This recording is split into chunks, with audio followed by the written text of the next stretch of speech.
In diesem Abschnitt werden wir sehen, wie die Polizei modernste Geräte einsetzt, um Verdächtige zu stoppen. Wir werden sehen, was Verdächtige tun, um diesen Geräten zu entkommen und wie sie dabei ihr Leben riskieren. All das gleich. Die Action beginnt.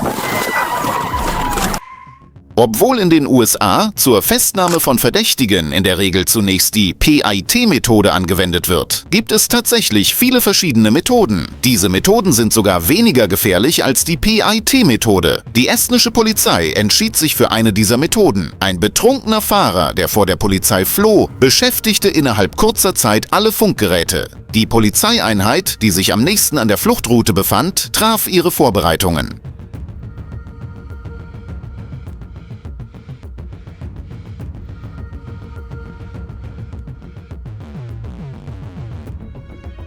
Der Polizeibeamte warf den Spike-Strip in einer Entfernung auf die Straße, in der das Fahrzeug keine Gelegenheit hatte, anzuhalten oder die Richtung zu ändern, und sorgte so dafür, dass es erfolgreich darüber fuhr. Auf den Bildern ist zu sehen, wie der Polizeibeamte den Streifen innerhalb von Sekunden auf die Straße wirft und wieder zurückzieht, sodass nur das Zielfahrzeug betroffen ist und andere Fahrer nicht gefährdet werden. Spike Strip ist ein mit Nägeln besetztes Band, mit dem die Polizei die Reifen flüchtender Fahrzeuge kontrolliert zum Platzen bringt, um sie zu verlangsamen. Die Polizei bevorzugt meist faltbare, ferngesteuerte und einseitig luftablassende Spike Strip Modelle. Diese Art von Spike Strips bringt die Reifen nicht zum Platzen, sondern lässt die Luft kontrolliert ab, wodurch der Fahrer die Kontrolle über das Lenkrad nicht verliert. Außerdem wird aus Sicherheitsgründen für den Polizeibeamten ein ferngesteuertes Rückzugssystem mit Seil oder Tau bevorzugt. Robuste, schnell aufbaubare und an unterschiedliche Straßenbreiten anpassbare Modelle sind bei Einsätzen besonders beliebt. In diesem Video sehen Sie ein ferngesteuertes Spike-Strip-Modell. Den Behörden zufolge wurde festgestellt, dass der Fahrer unter Alkoholeinfluss stand, wobei während des Einsatzes kein ziviles Fahrzeug beschädigt wurde. Bei dem Vorfall gab es keine Verletzten. Der verdächtige Fahrer wurde festgenommen und es wurden rechtliche Schritte gegen ihn eingeleitet.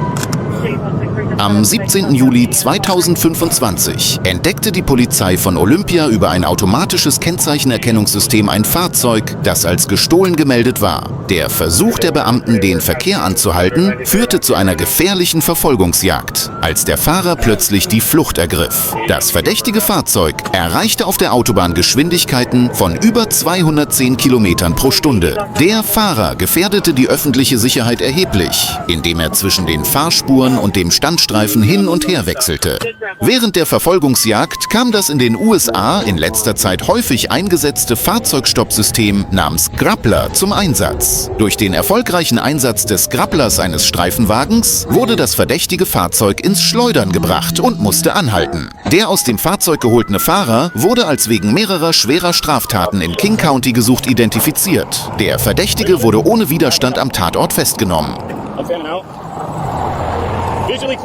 Das Grappler-System ist ein System, das an der Vorderseite eines Polizeifahrzeugs angebracht wird und das Ziel hat, ein flüchtendes Fahrzeug durch das Auswerfen eines netzartigen Geräts auf dessen Hinterrad zu stoppen. Dieses Netz verfängt sich im Rad und verlangsamt das Fahrzeug innerhalb kurzer Zeit auf kontrollierte Weise. Polizisten bevorzugen Grappler insbesondere bei Verfolgungsjagden mit hoher Geschwindigkeit, aber auf gerader Strecke. Der Vorteil gegenüber Spike Strips besteht darin, dass keine vorherige Verkehrsregelung erforderlich ist und das System bei spontanen Entscheidungen eingesetzt werden kann. Aufgrund der hohen Kosten wird es jedoch in der Regel nur in einigen Bundesstaaten der USA und von speziellen Einheiten verwendet. Auf diesen von der Polizei von Michigan veröffentlichten Bildern ist deutlich zu sehen, wie eine Verfolgungsjagd mit einem Grappler-Gerät beendet wurde, das gegen ein vermutlich gestohlenes Fahrzeug eingesetzt wurde. Der Vorfall ereignete sich auf der Autobahn E-96. Die Polizeibeamten führten einen kontrollierten Einsatzplan durch, um das flüchtende Fahrzeug zu stoppen. Während der Verfolgungsjagd versuchte der Fahrer wiederholt, rückwärts zu fahren und erneut zu beschleunigen, um das Fahrzeug zu entkommen. Als sich das Grapplergerät jedoch am Hinterreifen festsetzte, geriet das Fahrzeug ins Schleudern. Dabei brach die Hinterachse des Fahrzeugs vollständig ab, wodurch das Fahrzeug dauerhaft fahruntüchtig wurde. Dies zeigt, wie robust und sicher diese Technologie ist. Am Abend des 2. Dezember 2025 gegen 20 Uhr wurden Beamte des Clark County Sheriff's Office zu einem Einbruch in ein Wohnhaus und einem Fahrzeugdiebstahl im Nordosten von Vancouver gerufen. Der Verdächtige soll in eine Garage eingedrungen sein, ein Fahrzeug mit einer Schusswaffe gestohlen haben und vom Tatort geflohen sein. Kurz darauf wurde das gestohlene Fahrzeug auf einem Starbucks-Parkplatz in der Nähe der Ville Main Street und der SR 503 in Battleground entdeckt.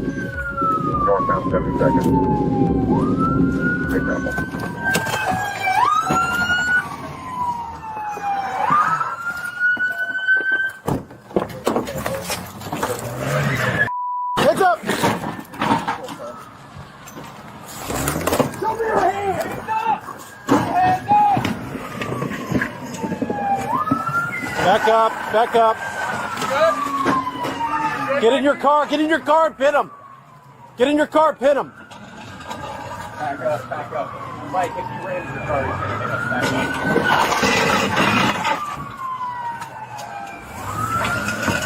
Das mit dem Grappler gestoppte Fahrzeug begann, die Polizeifahrzeuge mitzuziehen. Während der Flucht rammte es absichtlich 2 Polizeifahrzeuge, wobei ein Streifenwagen schwer beschädigt wurde.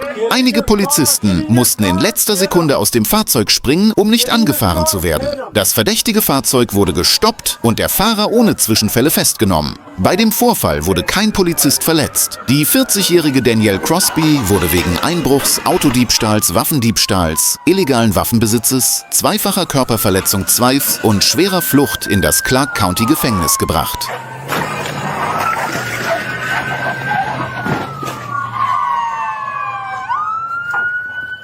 Hands up right now!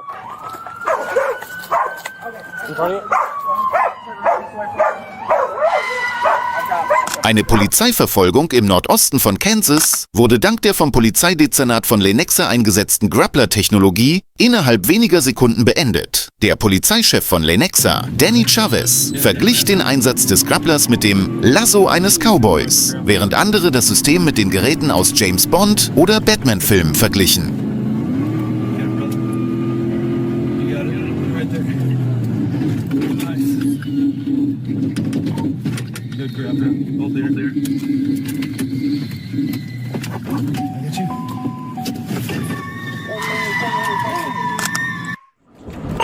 Am 16. Juli 2025 um ca. 3:47 Uhr forderte die Polizei von Thornton nach der Entdeckung eines gestohlenen Pickups der Marke Ram Unterstützung durch die Colorado State Patrol, CSP, an. Die am Tatort eintreffenden Beamten der Staatspolizei versuchten zunächst, das Fahrzeug mit dem Grappler-System zu stoppen. Doch dieser Versuch schlug fehl. Da der verdächtige Fahrer weiter flüchtete, verlagerte sich die Verfolgungsjagd kurz darauf auf die Autobahn IMS-25 in Richtung Süden. Da das Risiko für die Verkehrssicherheit rapide zunahm, nahmen die Beamten Position für einen zweiten Einsatz ein.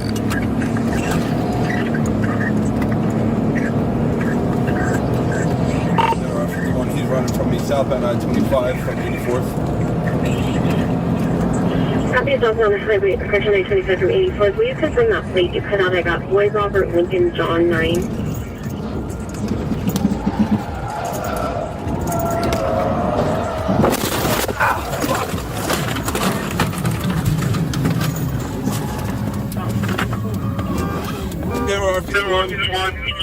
Bei der zweiten Grappler-Intervention auf der I-25 in Colorado gelang es dem System, sich erfolgreich an den Reifen des verdächtigen Fahrzeugs zu klammern. Bei dieser Intervention wurden jedoch sowohl der flüchtende Ram-Pickup als auch das Polizeifahrzeug durch einen Aufprall auf den Mittelstreifen unbrauchbar gemacht. Die Beamten der Staatspolizei blieben unverletzt, während der Verdächtige aus dem Fahrzeug stieg und zu Fuß zu fliehen versuchte. Nach einer kurzen Verfolgungsjagd wurde der Verdächtige von der Polizei in Thornton festgenommen und in Gewahrsam genommen.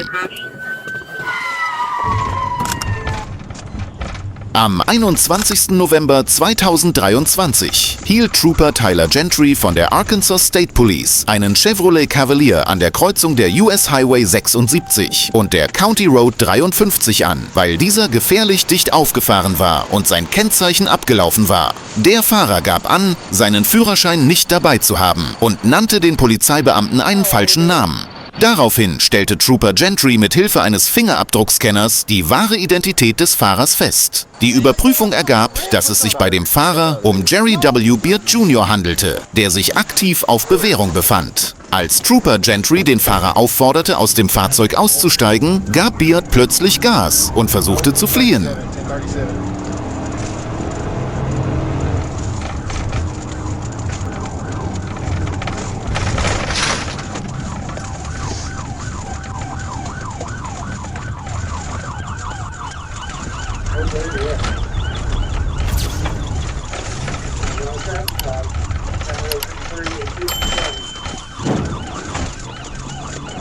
We're headed out back towards 66.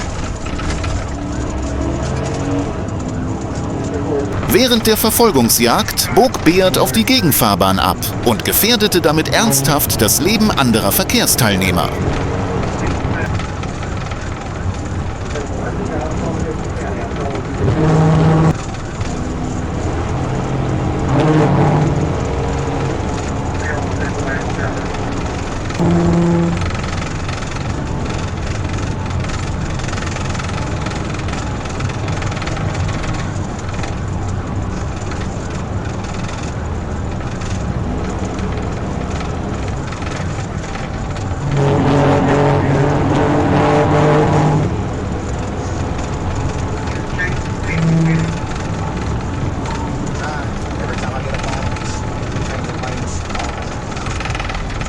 Der Fahrer fuhr im Zickzack über die Straße. Er fuhr sogar auf am Straßenrand stehende Fahrzeuge zu und brachte die Polizei damit fast zur Verzweiflung.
Schließlich kam der erwartete Moment und ein Polizeibeamter versteckte sich an der Brückenausfahrt und legte einen Spike-Streifen aus. Die Reifen des Fahrzeugs wurden erfolgreich zerstört. Was als nächstes passieren würde, war nun nicht mehr schwer zu erraten.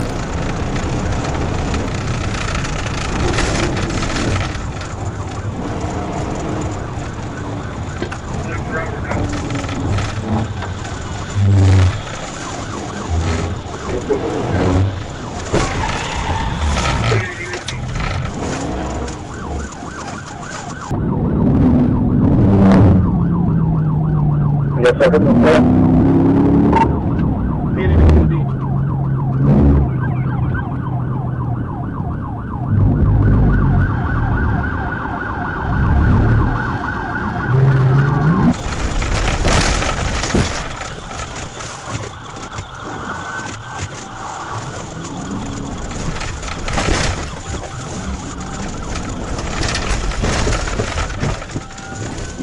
Kurz darauf wurde das Fahrzeug mit Plattenreifen durch eine PIT-Maßnahme von der Straße gedrängt. Das Fahrzeug setzte seine Flucht auf dem Grasstreifen am Straßenrand fort. Hier wurde eine zweite Maßnahme ergriffen. Das immer noch nicht angehaltene Fahrzeug konnte durch eine Blockade mehrerer Polizeifahrzeuge gestoppt werden.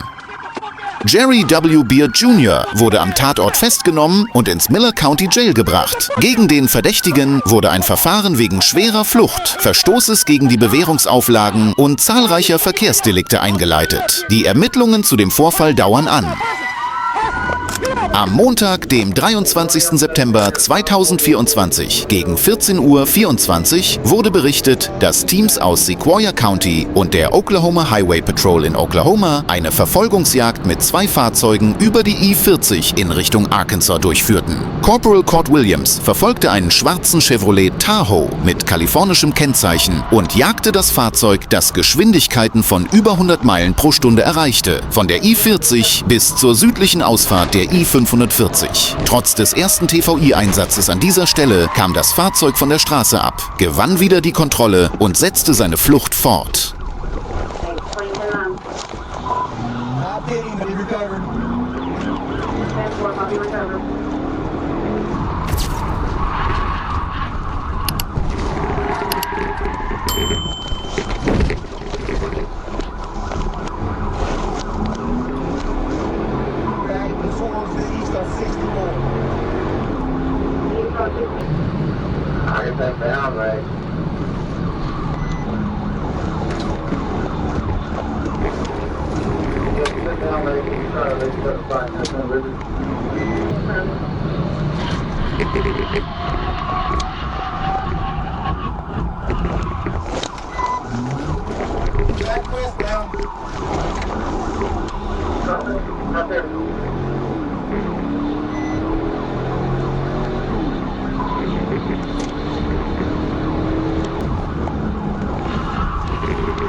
Bei einer Bremsung und einer Kehrtwende stieß das verfolgende Polizeifahrzeug mit dem Fahrzeug des Verdächtigen zusammen und wurde beschädigt. Ein anderer Polizeibeamter übernahm die Verfolgung.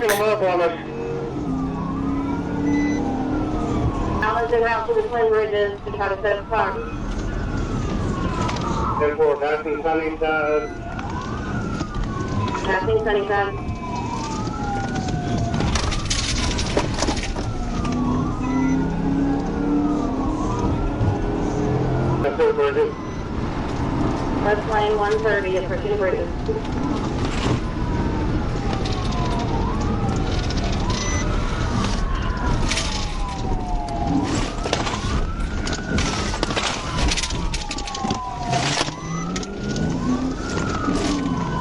Bei der Einfahrt nach Alma wurde der linke Vorderreifen mit einem Spike-Streifen zerstört. Doch der Verdächtige stieß trotzdem mit einem anderen Lieferwagen zusammen und fuhr auf der Gegenfahrbahn weiter.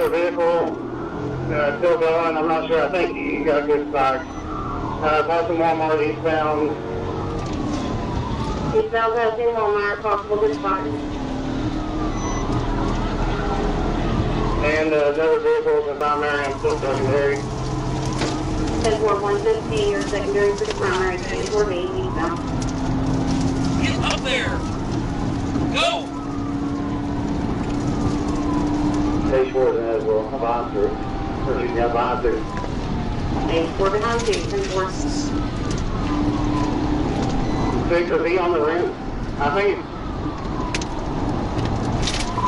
on the rim.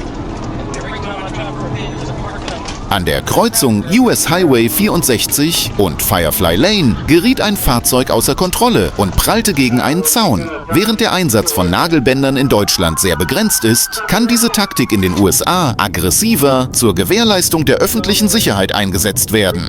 Der verdächtige Derek Scrudder floh zu Fuß, wurde jedoch nach einer Verfolgungsjagd durch Gärten und eine Garage gefasst und in Gewahrsam genommen. In den verschlossenen Koffern im Fahrzeug wurden etwa 240 Pfund Methamphetamin und 2,2 Pfund Fentanyl sowie $4.300 in bar sichergestellt. You better stop, motherfucker! You better stop! You better stop! Clip the dog! Dog's coming after you, boy! Dog's coming after you, boy!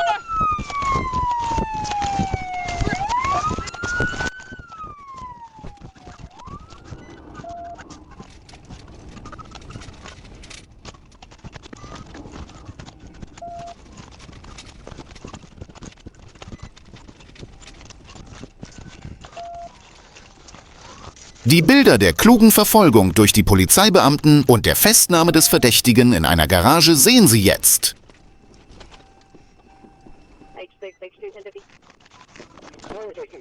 Black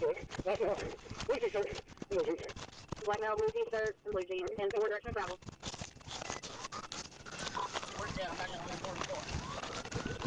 You're looking to the left, that's the phone.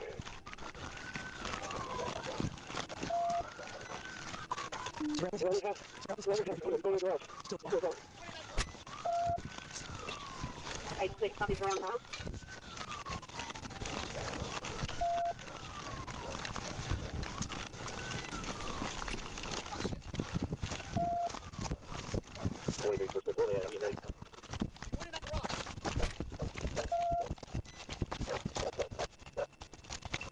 Twenty-three at 64 and 5 fly lane, 61 5 fly lane.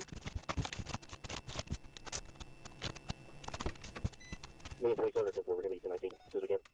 10-4. Is our file line, is that east of Alma or west of Alma? East of Alma, just east of Forest Road.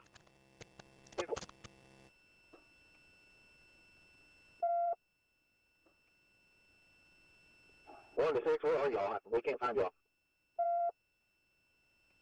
H16 car shows south of 5 fly lane, east of Warwick Road. I heard him say behind the barn surrounding the house.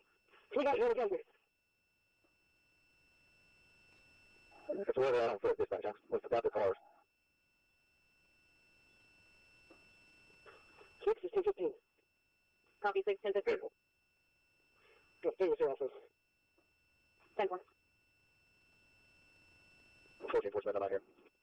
10 4. Hey, enforcement, do we know anything about the other car? OHP had it. I'm sorry. 228 Floyd is where we're at. Come back here for the LPD. We got a unit. I'm 50. Let's try to come back here. Copy 10 15. 10 50 to release the time. Yeah, as far as this vehicle was involved, I'm not really sure about the vehicle. The other ones, okay, with OHP and the 7 E's direct out, they're 10 15. Dispatch clear 2.4.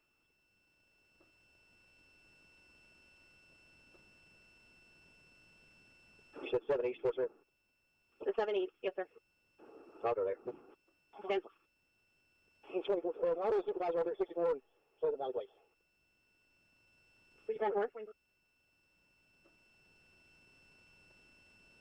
4, that's H4. H4 to 20 meters. I believe dispatch was getting your record of the plate. 10 4, we're working on it. Headed 20 now. I'm headed for school.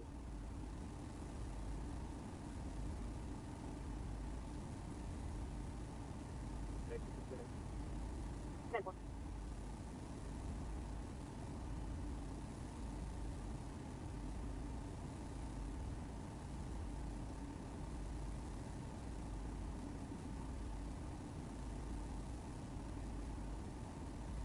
Vergessen Sie nicht, sich für weitere actionreiche Videos anzumelden.